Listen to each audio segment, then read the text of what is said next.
গো, আসার সময় 3টা লোক আমার কাছে প্রশ্ন করেছে। একজন লোক হলো ধনী, কিভাবে তার ধন কমবে গো? আল্লাহ বলেন, মুসা রে,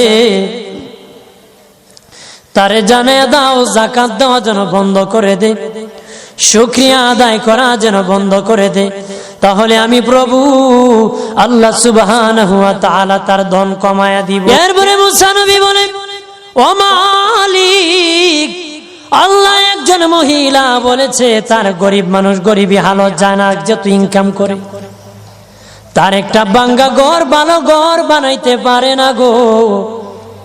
ও প্রভু, কি করলে তার ঘর উন্নতি হবে, তার অবনতির থেকে উন্নতি হবে?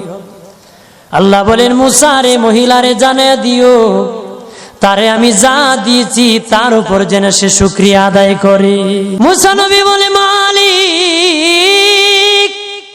3 রাস্তার মোড়ে গোনো আল্লাহ, একটা লোক তুমিও দেখতেছো যার হাত নাই পা নাই।